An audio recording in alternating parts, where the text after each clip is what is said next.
Hello दोस्तों, नमस्कार। कैसे हो आप? मैं हूं कुमार रोहतास और आप देख रहे हो जिक्सना स्टडी पॉइंट। तो दोस्तों, हमारी बात चल रही थी अनुसूचियों के बारे में कि भारत के संविधान में कितनी अनुसूचियां हैं और उनके बारे में हम चर्चा कर रहे थे।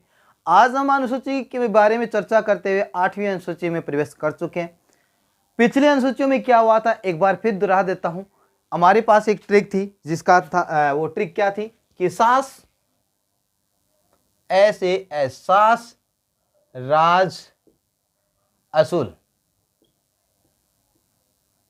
ठीक है, सास राज असूल यानी अनुसूची 1 के अंदर संघ व राज्य क्षेत्र के बारे में विशेष प्रावधान किया गया, उल्लेख किया गया। अनुसूची 2 के अंदर आय व वेतन के बारे में बताया गया, उच्च पदाधिकारी के वेतन के बारे में चर्चा की गई है। 1 नंबर में संघ व राज्य के बारे में, 2 नंबर में वेतन के बारे में और 3 नंबर के अंदर उच्च पदाधिकारी के शपथ के बारे में चर्चा की गई है। और 4 नंबर के अंदर की गई है, यानी 4 नंबर के अंदर राज्य या राज्यसभा की सीटों के बारे में, आवंटन के बारे में चर्चा की गई है। और 5 नंबर में की गई है, यानी 5 नंबर के अंदर की गई है जनजातियों के बारे में। 5 नंबर के अंदर जनजातियों के बारे में बात की गई है और 6 नंबर के अंदर उत्तरी पूर्वी राज्यों के जनजातियों के बारे में चर्चा की गई है। और 7 नंबर के अंदर बात करते हैं यानी अनुसूची विभाजन के बारे में। और 8 नंबर है लय से लैंग्वेज। 8 नंबर अनुसूची के बारे में आज पढ़ेंगे, भाषा के बारे में, अनुसूची 8। तो ये हमारी एक ट्रिक थी और ट्रिक के बारे में आपको पता ही है, नहीं पता है तो पिछला वीडियो देख के आओगे तो सब कुछ पता चल जाएगा। तो देखिए अनुसूची 8 क्या कहती है।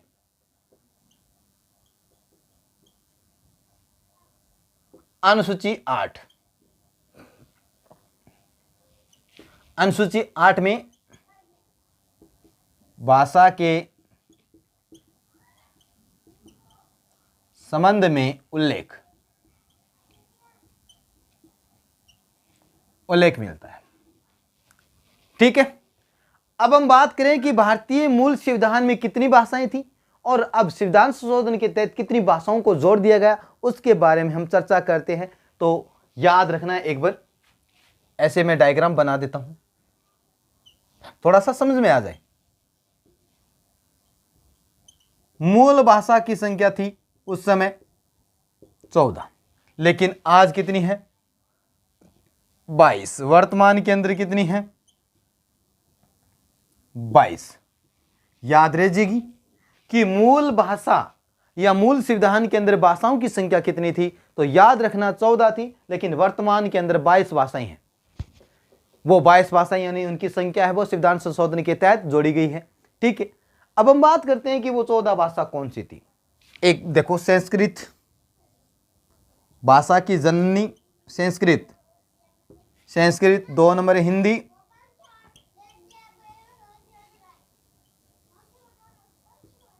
उर्दू 4 नंबर, असमिया 5 नंबर, बांग्ला याद रहेगी 6 नंबर, कश्मीरी।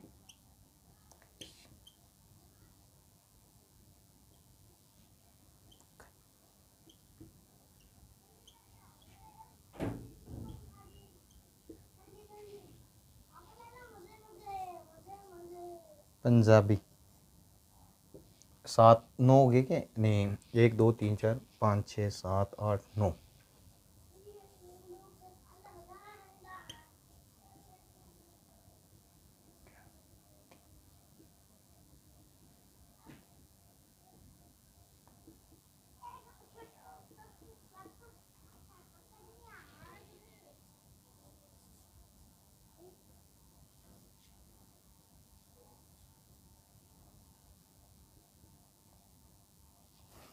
यानी ये 14 भाषा है जो मूल संविधान के अंदर वर्णित थी अनुसूची 8 के अंदर।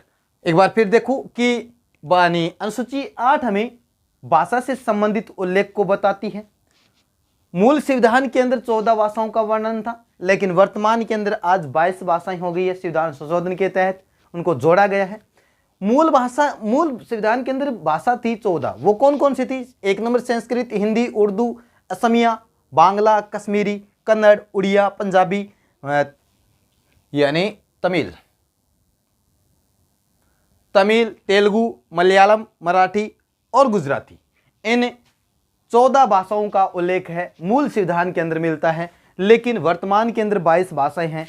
इनको हम याद कैसे करेंगे, इन वो कौन कौन सी है नहीं 22 भाषाएं, यानी करीब 15 से लेकर 22 भाषाएं कौन सी है, उनके बारे में चर्चा करते हैं। एक ट्रिक है और वो ट्रिक को आपको ध्यान रखना है, उसके तहत हम बात कर लेंगे। तो इतनी बात आपके समझ में आ गई। अब बात करते हैं वर्तमान भाषाओं के बारे में। तो इतना मैं मिटो रहा हूं और उसके बाद में देखते हैं।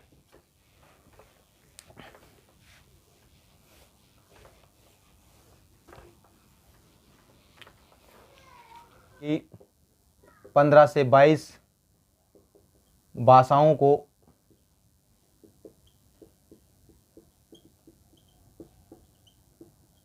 संविधान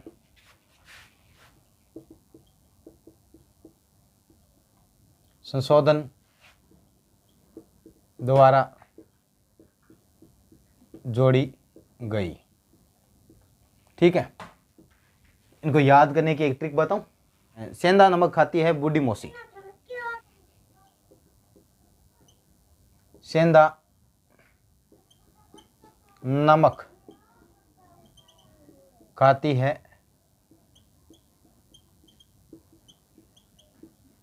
बूढ़ी मौसी। ठीक है, ये ट्रिक है और इस ट्रिक के द्वारा हम समझेंगे। यानी ये तो है 15 नंबर, 15 नंबर भाषा है। और ये यानी सेंधा, ये मतलब सिंधु, सेंधा का मतलब सिंधु। नेपाली सेंधा को सिंधु, नैगो नेपाली, मैगो मणिपुर और कैगो कांकणी। याद रखना, कांकणी। बूगा बोडो, बोडो डोंगरी और मोगो संथाली, मैथिली संथाली। सिंधु, नेपाली ये 16 नंबर है, 17 नंबर, 18 नंबर। मणिपुर मणिपुरी। ठीक है, कांकणी, बूडो, डोंगरी, मैथिली, संथाली। ठीक है, 18, 19, 20, 21 और 22। सेंधा नमक खाती है बूढ़ी मौसी।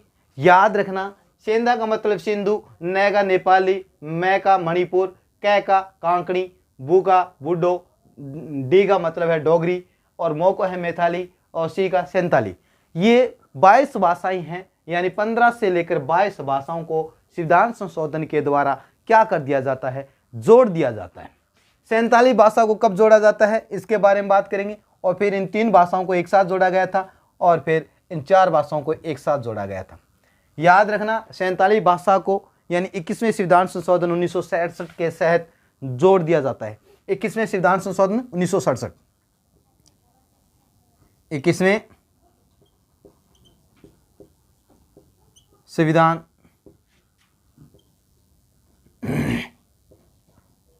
संशोधन 1967 के तहत जोड़ा जाता है। यानी इन 3 भाषाओं को, नेपाली, मणिपुर और कांकणी, इन 3 भाषाओं को क्या कर दिया जाता है, एक साथ जोड़ा जाता है। याद रखना, इन 3 भाषाओं को एक साथ कब जोड़ा जाता है, 71वें संविधान संशोधन 1992। 71वें संविधान संशोधन 1992, 71वें संविधान संशोधन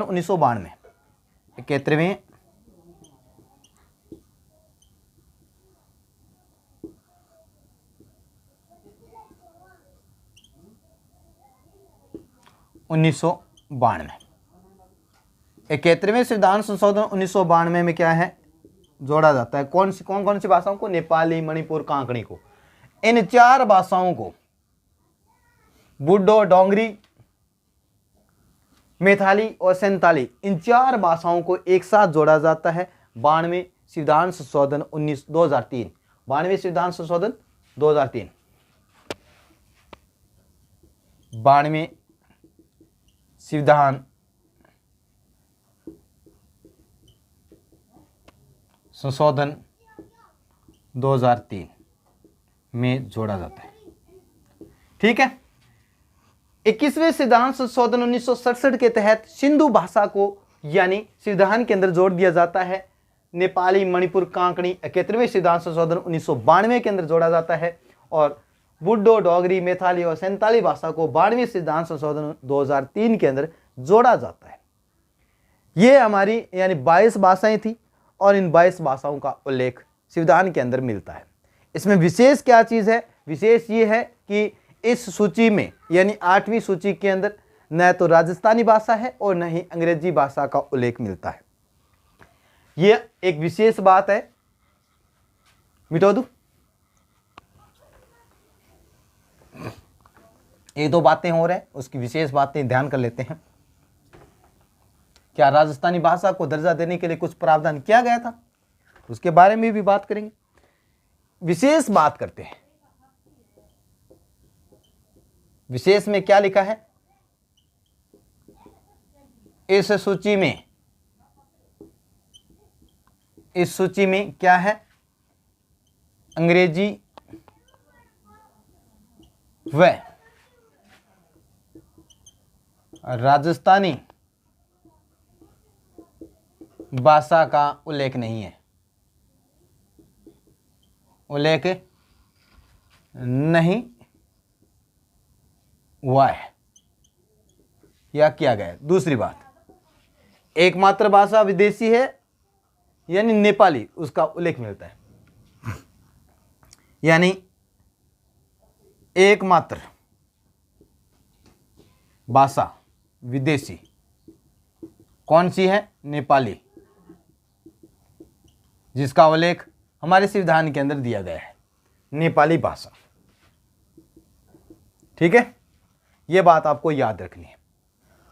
2003 के अंदर राज्य विधानमंडल ने राजस्थानी भाषा को मान्यता दिलवाने के लिए उन्होंने एक प्रस्ताव पास किया था, संसद को भेजा था, लेकिन अभी तक उनको मान्यता नहीं मिली है। यह प्रथम प्रयास था। याद रखना कि 2003 के अंदर 2003 में राज्य विधान मंडल यानी 2003 में राज्य विधानमंडल ने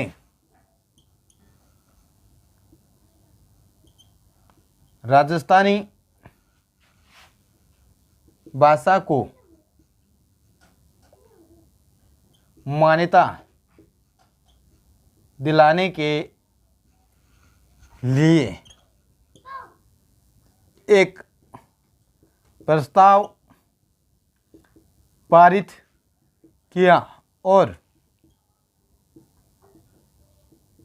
संसद में भेजा, लेकिन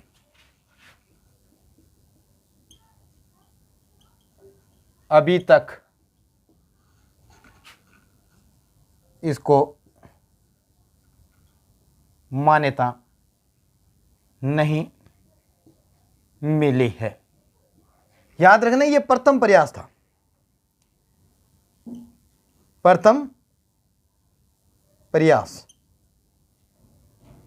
2003 के अंदर किया गया था। राजस्थानी भाषा को मान्यता दिलवाने के लिए 2003 के अंदर प्रथम प्रयास किया जाता है। 2003 के अंदर राजस्थानी भाषा को मान्यता दिलवाने के लिए प्रथम प्रयास किया जाता है। राज्य विधानमंडल द्वारा एक प्रस्ताव पारित किया जाता है और वो संसद को भेजा जाता है, लेकिन अभी तक राजस्थानी भाषा को मान्यता नहीं दी है। अब हम बात करेंगे अगली अनुसूची नंबर 9, यानी ये एकमात्र पहली अनुसूची थी जिनको संविधान संशोधन के तहत जोड़ा गया था। वो हम अगली क्लास के अंदर चर्चा करेंगे। एक एक दो अनुसूचियों के बारे में धीरे धीरे चर्चा करेंगे, पूरी हमारी सूची हो जाएगी और अच्छे से हम समझ पाएंगे। अभी के लिए हम लेते हैं विराम और अगली क्लास के लिए आप इस क्लास को लाइक, कमेंट और शेयर करना न भूलें। जय हिंद, जय भारत।